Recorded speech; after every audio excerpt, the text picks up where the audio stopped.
દાળ ભાત તો તમે બધા બનાવીને ખાતા હશો, પણ આ રીતે બનાવો તો અઠવાડિયામાં એકવાર જરૂર બનાવશો. તો સૌથી પહેલા આપણે દાળ બાફવા માટે પાણીનું આંધણ મૂકી દઈએ. પછી તેની અંદર આપણે પાણી નાખીને મીઠું નાખી દઈએ. ત્યારબાદ થોડી વાર ગરમ થવા માટે છોડી દઈએ. એટલામાં આપણે એક દાળ લઈને તેની અંદર પાણી નાખીને તેને સારી રીતે સાફ કરીને તે પાણી કાઢીને 2-3 વાર ધોઈ નાખશું.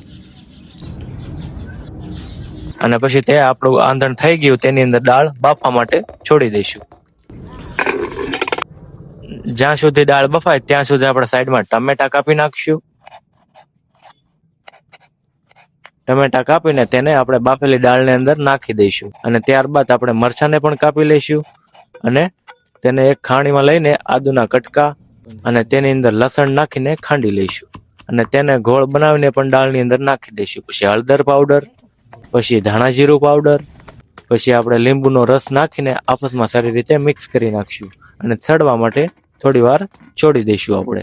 અને જ્યારે દોસ્તો દાળ ઉકળી જાય પછી આપણે તેનો વઘાર નાખવાનો છે.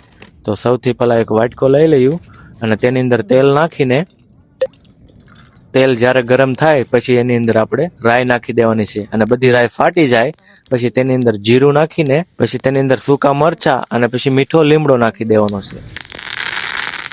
અને ત્યારબાદ વઘાણી નાખીને આપણો વઘાર તૈયાર. પછી તેને વઘાર દાળની અંદર નાખી દેવાનો છે. અને દોસ્તો અહીંયા આપણા દાળ ભાતની દાળ બની ગઈ છે. તો હવે સાઈડમાં આપણે ચોખા બનાવી નાખ્યું. તો સૌથી પહેલા એક તપેલી લઈને તેની અંદર પાણી નાખી દઈએ અને પાણી નાખીને આપણે તેની અંદર મીઠું નાખીને થોડી વાર ગરમ થવા માટે છોડી દઈએ. ત્યારબાદ આપણે સાઈડમાં ચોખાને ધોઈ નાખવાના છે દોસ્તો, સાફ કરીને 2 થી 3 વાર, જ્યાં સુધી પાણી સાફ ન થઈ જાય. અને પછી દોસ્તો આપણા આંધણની અંદર આપણે થોડુંક તેલ નાખી દેવાનું છે અને પછી ધોયેલા ચોખા અને દોસ્તો પછી તેને ચડાવવા માટે છોડી દેવાનું છે. તો મિત્રો અહીંયા આપણા ચોખા બની ગયા છે. તો મિત્રો આ દાળ ભાત બની ગયા છે આપણે. તો દોસ્તો અહીંયા આપણા મસાલાદાર દાળ ભાત બનીને તૈયાર થઈ ગયા છે. આવા જ દાળ ભાત તમે ઘરે બનાવીને ટ્રાય કરો, આંગળા છાંટતા જ રહી જશો.